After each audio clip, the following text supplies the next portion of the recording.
Yung tanong ko ngayon, kapag kayo ay, what is your number one argument when talk about Jesus to one who is skeptical of Him as God? Kasi ang experience natin kay Jesus Christ is that He is the Lord of our salvation. Ganun lang yung medyo limitado yung ating experience sa Kanya. Kasi ang alam natin, most of us, He is the God who saved us, and He is the God who rescued us. Pero He is more than the Lord of salvation. And it is in His being supreme that we stand as His followers, and that we're given assurance of confidence when we testify about Jesus Christ as our Lord and Savior. Kita mo, lagi nating sinasabi Lord and Savior, hindi lamang Savior. So yung ating pag-aaralan ngayon is Jesus supreme in everything. At ang ating, meron niyang, hindi ko alam kasi meron niyang nakalagay sa ilalim na ang ating scripture is 1 Colossians verses 1 to 29. Okay? Okay. At ito yung ating key verse. For God wanted them to know that the riches and glory are for you Gentiles, para sa atin. And this is the secret. Christ lives in you. And this gives you assurance of sharing His glory. Ulitin ko yan ha. Christ lives in you. And this gives you assurance of sharing His glory. Ano ba yung glory na isi-share natin? Ano ba yung pagka-supreme ni Jesus Christ that makes us stand as His followers and as somebody who testifies of His glory, of His being supreme? So, ang aking OPM, and I will explain this as we go on, as we stand in Jesus' glory, His life becomes our story. Parang si Paul yan, kasi as we read Colossians, makikita natin, even in Philippians, makikita natin how Paul, standing in Jesus' glory, at naging kwento ng buhay niya, si Jesus, yung kwento na si Jesus. Remember, sinabi ni Paul in Philippians, I think in chapter 3, that I want to know Christ. I want to suffer with Him. I want to die with Him so that I may experience resurrection. Ganun ba yung ating paningin sa ating pagkakakilala sa Panginoon? How well do we know Jesus? Are we willing to suffer with Him? Are we willing to die with Him that we may experience resurrection? Matindi at malaking commitment yan unless we know kung gaano ka-supreme yung ating Panginoon na si Jesus Cristo. So, I will go back to that OPM as I go on. So, as we stand in Jesus' glory, His life becomes our story. So, I will begin with Paul. Ayan si Paul. Contrary to what we know, nung si Paul ay nasa kulungan, wala siya sa Rome. He was in prison in Ephesus. This new historians now, meron kasing ginip sa amin si Pastor na New Testament, Guide to New Testament. And it was there that N.T. Wright said na napabulaan na yung sinasabi na when Paul wrote Philippians, Colossians, Philemon, si Paul ay wala sa Rome. He was in a prison in Ephesus. Okay. Ito yung, and this is, and I quote, imagine Paul in prison in Ephesus. No? He is probably malnourished and short of sleep, walang tulog. He may well have suffered horrible illness, and he will certainly have been beaten by guards or perhaps by other prisoners. Yung kulungan sa Ephesus parang caves yan. Parang ginawa nila yung existing caves as prisoner. So this portrait of Paul is long time ago, is a painting of Paul in the caves of Ephesus. So nandun siya. He certainly have been beaten by guards and perhaps by other prisoners. He feels helpless and alone in the dark and damp with the smell of rot, bulok, kabulukan, excrement, and death all around him. Picture him then. Isipin nyo na si Paul ay nagsusulat sa maliit na sheet of papyrus, squinting for lack of light kasi kulang yung ilaw at that time. Or else hearing at last someone whispering through a slot in the door, talking to a visiting colleague and telling him what to put in a letter to one or more in the Central Asian churches. Kasi po yung ating pong mga pag-uusapan, yung Colossae, where the Colossians live, the Ephesians, the Philemon, yung mga letters na yun are Paul's letters to Central Asia. Siguro yung mga naghahatid kay Paul, and this was also evident in Philippians, ay yung mga si Epaphroditus, matagal na nagsilbi kay Paul. Here si Epaphras, si Philemon. Itong mga to, binibisita si Paul once in a while. And Paul must have written letters or must have dictated letters to this, to his to his colleagues in the missionary journey niya. So itong image ni Paul is a darker image than the usual portraits of Paul na nakikita natin na nakaupo siya na may table, may light, at sumusulat siya ng letter. Hindi ganito yung sitwasyon ni Paul when he wrote this letter to the Philippians, to the Colossians, to the Ephesians, and when he wrote the letter to Philemon. Parang what Paul experienced in the Ephesian prison was not serenity, but searing hardship, not soothing tranquility, but brokenness and anxiety. Kaya nga, napaka-remarkable that he is able to pen such letters. This happy letter to the Philippians and this letter to the Colossians and letter to Philemon. Tapos yung pinakahuli niya daw sulat ay yung sulat niya sa Ephesians, which according to scholars were known as circular letter dun sa mga simbahan in Central Asia. Ito yung mapa. Okay. If you notice, this is the Mediterranean Sea. Nandun yung Athens and Macedonia. Andito yung Ephesus. Ito yung Central Asia. The Church of Laodicea na makikita natin sa Revelation at Hierapolis and Colossae is part of this area. Ang tawag nila sa kanila ay Lycus Valley churches in Central Asia Minor. So si Paul, unlike the Philippians, never went to Colossae. At merong isang tao, which if we have read Colossians, Epaphras, iba siya sa kay Epaphroditus dun sa Philippians. Si Epaphras ang nag-evangelize ng mga Gentiles sa churches of Laodicea, Hierapolis, and Colossae. Okay. So, dito si Paul, dito siya nakakulong sa Ephesus. This is his second missionary journey. Siguro, nung siya ay nasa Ephesus at hindi pa siya nakukulong, ito yung mga Lycus Valley churches, ang tawag nila, nakita niya at nakilala niya si Philemon. Kaya nga may letter to the Philemon. At kasi nga, nire-recommend niya, pinapakiusapan niya si Philemon na napatawarin na si Onesimus. Kasi gusto niya sana na si Onesimus makatulong din doon sa mission ni Paul. No? Doon niya na-meet si Philemon at ang asawa niyang si Apphia. At si Philemon, ang tinatawag nila by that time as the sponsor. Ibig sabihin, siya yung sponsor ni Paul doon sa kanyang missionary journey dyan sa Lycus Valley, doon sa tatlong churches na yan. Sa Laodicea, sa Hierapolis, at sa Colossae. Scholars believe that Paul's letter to the churches dun sa Lycus Valley, dun sa 3 churches na yon, was to warn the churches to be on guard against varied challenges that might come from, of all places, Jewish community.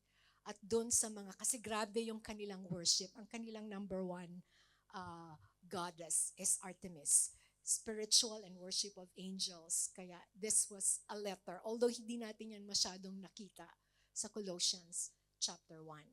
Tapos ang nangyari, kasi nga ito ay isusulat niya sana sa na iwa-warn sila, pero ang overall impact ng letter is para siyang pastoral encouragement letter para doon sa mga churches na yon. Okay. So, I have divided the Colossians 1:29 into several sections. So, yung una, hindi ko na ilalagay dito. Siyempre, Paul usually begins his letter with salutation and thanksgiving. So I will read it to you. Sabi niya, this letter is from Paul, chosen by the will of God to be an apostle of Christ Jesus, and from our brother Timothy. Si Timothy, pinupuntahan niya once in a while si Paul. At this time, Timothy was not in prison. Pero there was a time na magkakasama sila sa prison, and there was a time na si Epaphras, who evangelized those three churches, nakulong din kasama ni Paul sa Ephesus. So anyway, sabi ni Paul, parang template to ng lahat ng mga sulat niya sa mga churches. This letter is from Paul, chosen by the will of God to be an apostle of Christ Jesus, and from our brother Timothy. We are writing to God's holy people in Colossae, who are faithful brothers and sisters in Christ. May God our Father give you grace and peace. Sabi ni Paul, we are always praying for you. We give thanks to God, the Father of our Lord Jesus Christ, for we have heard, narinig niya from Epaphras, that your faith in Christ Jesus and your love for all of God's people, na nanggagaling from your confident hope of God that has reserved for you in heaven. You have this expectation ever since you first heard the truth of the good news. So, ibig sabihin, na-evangelize na yung mga Colossians, no? At meron na silang naniniwala na sila kay Jesus Christ. But hindi pa ganun kalalim yung kanilang paniniwala. And then Paul, ang next part ng letter niya, experience with the good news, nabanggit ni Paul. Nakikita natin kung gaano kalalim, kung hindi man kalalim, yung mga paniniwala ng Colossians. Sabi ni Paul, the same God, ito nilagay ko yan, the same good news that came to you is going all over the world. Ito na yung pangalawang journey ni Paul. Ibig sabihin, marami na silang na-evangelize ng mga Gentiles. It is bearing fruit everywhere by changing lives, just as it changed your lives from the day you first heard and understood the truth about God's wonderful grace. You have, verse 7, you have learned about the good news from Epaphras, our beloved co-worker. He is Christ's faithful servant, and he's helping us on your behalf. Siya yung go-to at siya yung partner ni Paul dun sa Lycus Valley churches, sa Laodicea, sa Hierapolis, at sa Colossae. He has told us about the love for others and that the Holy Spirit has given you. And then he prayed for the Colossians. Ang sabi niya, so hindi kami humihinto na kayo ay panalanginan namin. We have not stopped praying for you since we have heard about you. Kahit na hindi ko kayo na-meet personally, no, I haven't stopped praying for you. We, laging ang pronoun ni Paul is we kasi marami kaming nagdadasal for you. We ask God to give you complete knowledge of His will, to give you spiritual wisdom, and all those until verse, then para you will live your life that will always honor and please the Lord, and your lives will produce every kind of good fruit. All the while, you will grow as you learn to know God better and better. Generalized pa dito yung pag-i-introduce ni Paul, not specifically kay Jesus Christ, God better and better. We also pray that you will be strengthened by His glorious power so you will have all the endurance and patience you need. May you be filled with joy, always thanking God the Father. Always thanking the Father.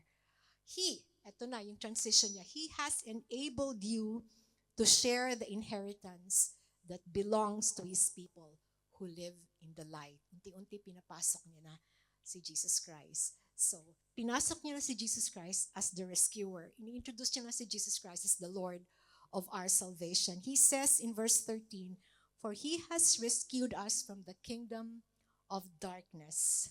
You and me, sabi niya sa Colossians, and transferred us to the kingdom of His dear Son, who purchased our freedom and forgave our sins. And from there, dito na sinabi ni Paul yung supremacy ni Jesus Christ. This actually is the foundation of the book of Colossians. Gaano ba ka-supreme ang Panginoong Jesus? The first verse, it says, Christ is the visible image, and I will discuss this. Christ is the visible image of the invisible God. He has existed before anything. He existed before anything and was created and is supreme over all creation. When we hear the word supreme, ano yung mga nag-iisip natin? Usually the word supreme goes with adjectives as sovereign, power, absolute power and authority over everything. Ang hirap i-grasp kung ano nga ba ang ibig sabihin ng supreme, supremo. Siya yung talagang makes all the decisions, everything. I think the way to do that is to look at the verses that describes it. So let's see if we can somehow grasp what supreme mean. Sabi sa Psalm 115 verse 3, God is in heaven. He does whatever pleases Him. So isang aspect ito ng supreme, nasa heaven siya at pwede niyang gawin kung ano yung gusto niyang gawin. Okay? Or, sabi sa Romans, sabi din ni Paul, the depth of the riches of wisdom and knowledge of God. How unsearchable His judgments. Hindi mo mahanap at hindi mo talagang maintindihan yung kanyang mga judgments and His paths beyond tracing out. Para yang, I don't know if you feel this way. If you are on the coast and you look at the ocean, parang you're so in awe. Parang ang ganda-ganda. Diba?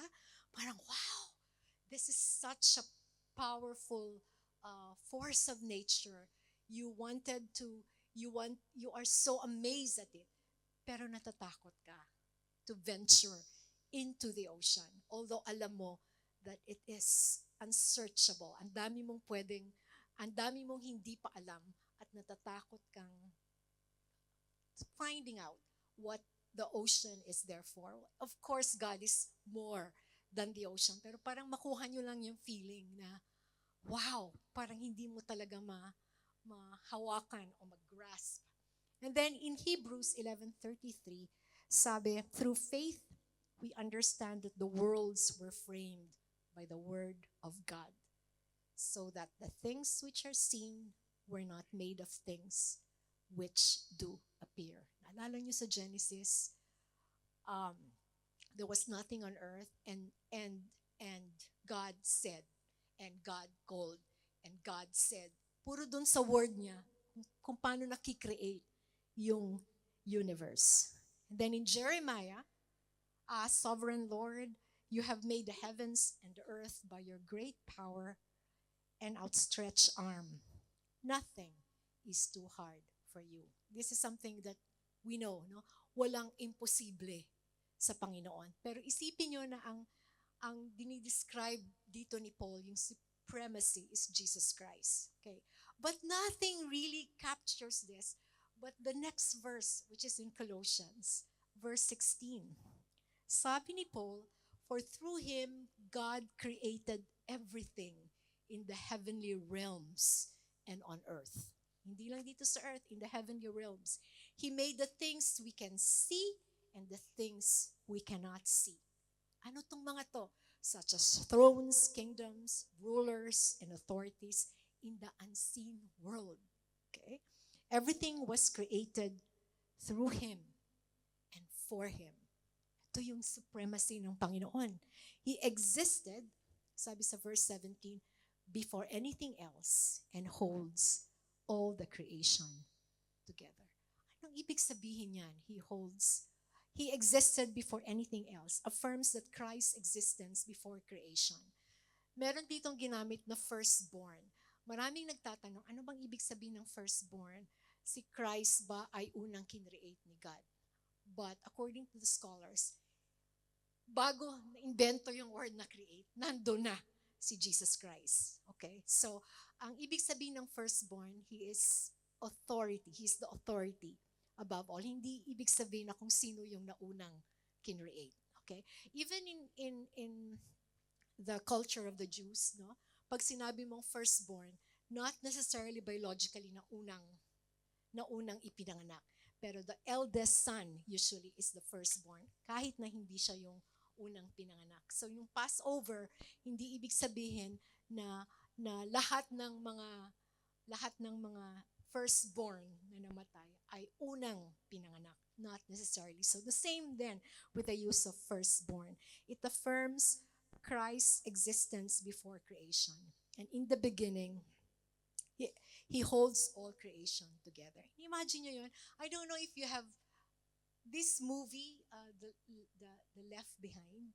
Naalala ko, kasi parang ang feeling ko, ano kaya pag binitawan ng Panginoon yung buong mundo? Ano yung mangyayari?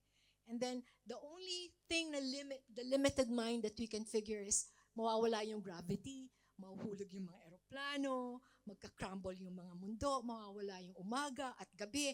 Lahat that we see as a natural order of things, this will all vanish.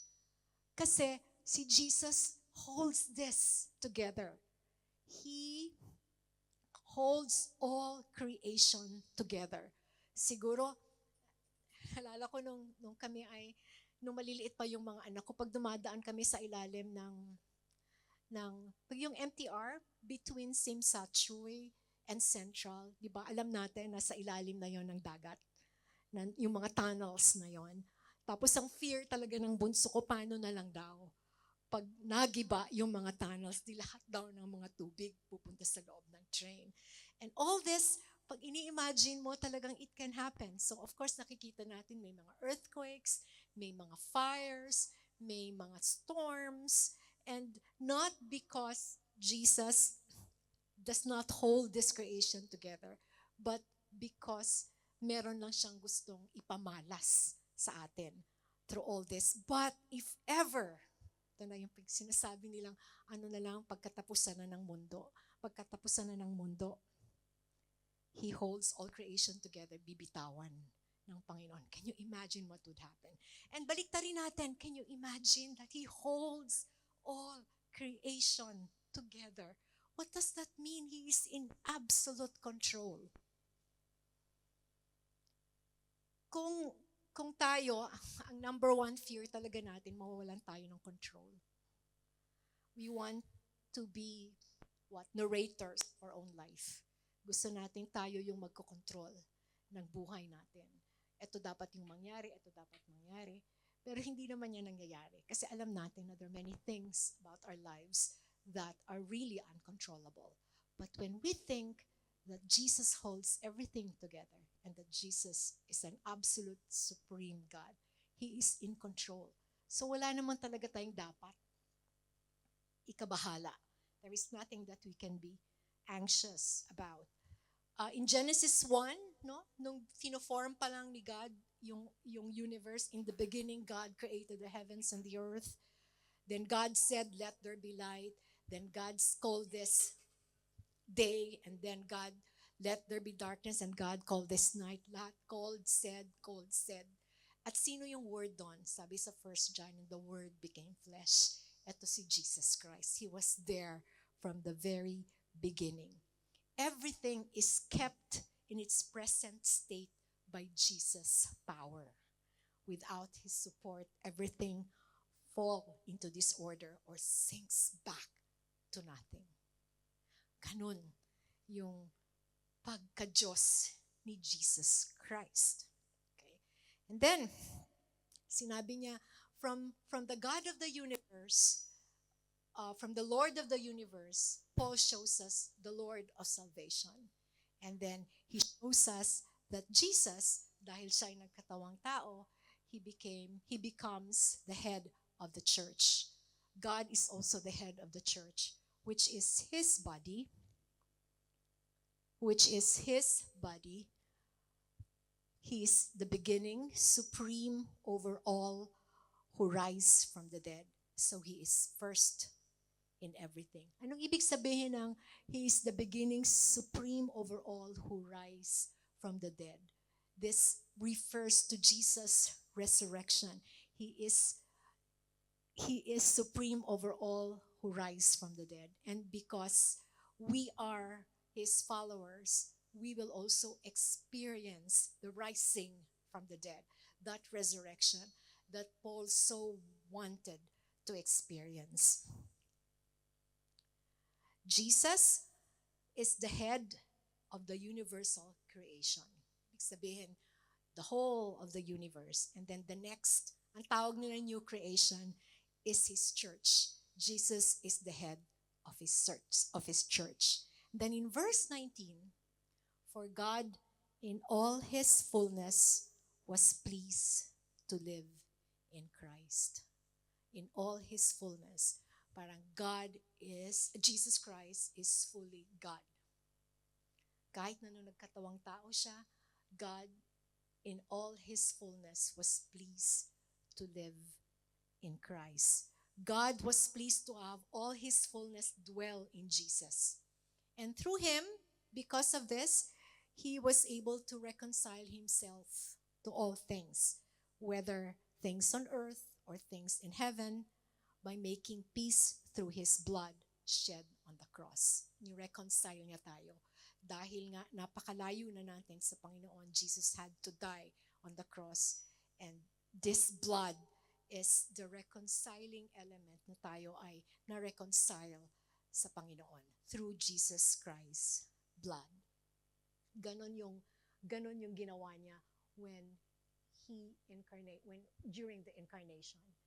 Then, sabi dito, I want to quote this kasi ito yung sinabi ng one of the theologian, si N.T. Wright. Sabi niya, to sum up, ito yung sinasabi ni Paul. Sabi niya, the pre-existent Lord of the world, si Jesus Christ, through his word, has become the human Lord of the world, and in so doing, has reflected fully for the eyes of the world to see the God whose human image he has now come to bear.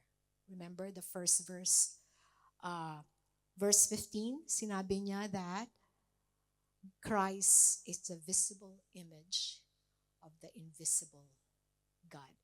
Kaya naman, pag tayo ay nagdadasal at kung ini-imagine natin kung ano yung Panginoon, ang laging tumatatak sa isip natin is Jesus Christ.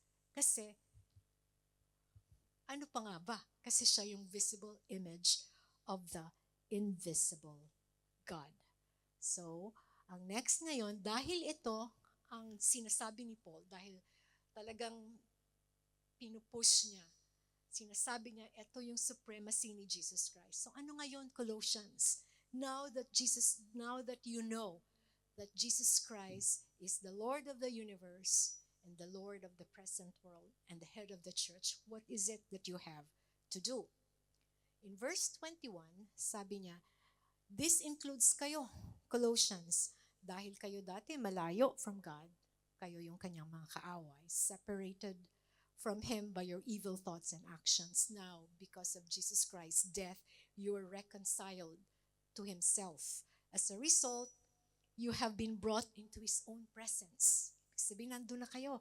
And you are holy and blameless as you stand before him without a single fault. Dahil nga Jesus Christ died for us. So when we stand, dahil nga na tubos niya na yung ating mga kasalanan, ano na tayo? Wala na tayong kasalanan. Blameless and sinless without a single fault. But, sabi niya, you must continue to believe this truth and stand firmly in it.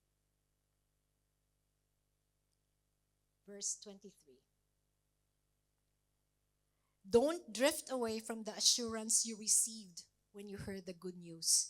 The good news has been preached all over the world, and I, Paul, have been appointed as God's servant to proclaim it. Tapos nag-transition si Paul after telling them about the supremacy of God. Sinasabi niya na eto ako ngayon, and I am standing in Jesus Christ's glory, and I am making my own. I am telling you His story. So ang next na yun, Christ's glory in Paul's story. And this has been very clear actually in Philippians, pero inulit niya dito sa Colossians. Sabi niya sa verse 24, napakasaya ko, I am glad when I suffer for you in my body. Can you imagine Paul in Ephesus, doon sa prison, for I am participating in the suffering of Christ that continue for His body, the church. In Philippians 3:10-11, sabi niya, I want to know Christ and experience the mighty power that raised Him from the dead. I want to suffer with Him, sharing in His death, so that one way or another, I will experience the resurrection of the dead. Ganun yung sinasabi ni Paul. So, because of this, God, dahil nga ako ay nakatayo sa Kanyang glory, because of this, God has given me the responsibility of serving His church by proclaiming His entire message to you. This message was kept secret for centuries and generations past. Kasi para lang to unang alam nila ay para lamang sa mga Hudyo. But now, it has been revealed to God's people. And this is our key verse. Verse 27. For God wanted them to know that the riches and glory of Christ are for you Gentiles too, are for you Colossians too, are for you too. And this secret, Christ lives in you. Pagkatapos niyang sinabi at inexplain at dineclare kung gaano ka-supreme si Jesus Christ, sinasabi niya that Christ lives in you. Hindi ba, wow, Christ lives in me. Kung ano man yung glory ng Panginoon, I have it in me. Ibang klase yun na declaration. It is in me. And because of this, it gives me the assurance of sharing His glory. Kailangang maisabi ko ito. Kailangang ma-declare ko ito sa iba. And yet, marami sa atin so very meek about testifying about Jesus' glory, about Jesus' supremacy. Kasi napaka-limited lang ng alam natin tungkol sa Kanya. Alam natin, which is already good, na He died for us. He died for our sins. He died so that we will have eternal life. But other than that, He is the supreme being. He has this glory and riches, and He lives in us. So we cannot help but to share this glory to others. Ito yung ginagawa ni Paul. Kaya naman si Paul napaka-passionate, ibang klase yung kanyang dedication, yung kanyang commitment. Kasi nararamdaman niya yung glory ng Panginoon who lives in him. That is why he went and evangelized all these Gentiles na nakikita natin sa Bible. So we tell others, sabi ni Paul, so we tell others about Christ, warning everyone and teaching everyone with all the wisdom that God has given us. We want to present them to God, perfect in their relationship to Christ. Kung gaano kalalim at kung gaano kakilala ng Panginoon si Jesus Christ at ni Paul si Jesus Christ, sinasabi pa nga ni Paul, hindi pa raw enough yun. Sabi niya, to live is to die is to gain, but to live, gusto pa niyang makilalang Panginoon. Hindi pa din enough, pero nandito na, nakikita na natin kay Paul, this glory that God lives in him. That's why he said, I work and struggle hard, depending on Christ's mighty power that works within me. Naisip ko na naman yung Philippians. No?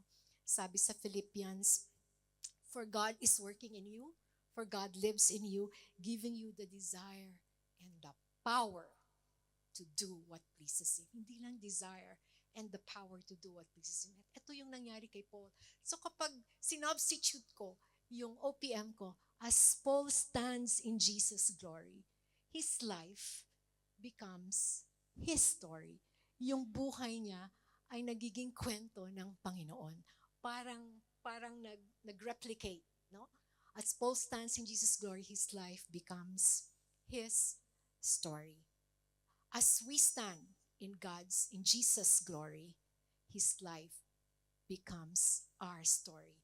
Yung glory na nandun sa atin because Christ lives in us, kailangan maikwento natin. Hindi lamang maikwento natin, kailangan maipamuhay natin. Kasi hindi lang story na kinikwento natin, kundi story na isinishare natin.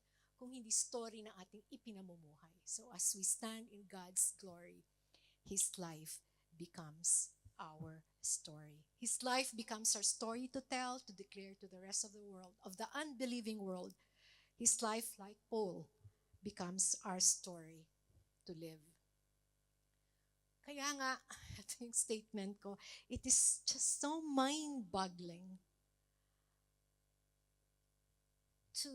to know and to realize that Jesus, who possesses the ultimate, supreme, and absolute power, lives in us. At naisip ko, it is even more boggling kasi parang hindi natin nare-reflect yung glory na yon, yung supreme and absolute power na yon. Hindi natin nare-reflect in our witnessing, hindi natin masyadong nare-reflect in how we live, hindi natin nare-reflect in our commitment to knowing and to deepen our relationship with Jesus Christ. Na nakikita natin how Paul did it. Jesus lives in us, and this is the secret. Kapag kayo ay nasa difficulty or nasa kalagitnaan ng problema and you think that the world is crumbling before you, isipin niyo yung truth na yan. Jesus Christ lives in me. There is nothing that I cannot do if this power lives in me. Nakakapalanindog isang balahibo. Ilonggon ako. Tumatayo yung balahibo ko pag iniisip ko yan. So, napakasimple lang ng mga bagay. That truth really overwhelms you. It also overwhelms your meekness. It also overwhelms your apathy. It also brings to light yung passionless commitment and dedication as Christians. Jesus is supreme and He lives in us. So, I will end there.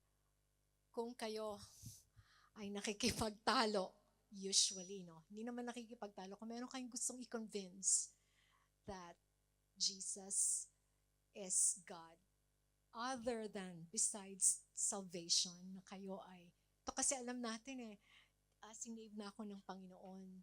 Alam ko na meron akong buhay na walang hanggan. How else would you convince somebody that Jesus Christ is God and that He is supreme and that He has the absolute ultimate power and that He is in control and that He is alive and that He is present all around you and in you.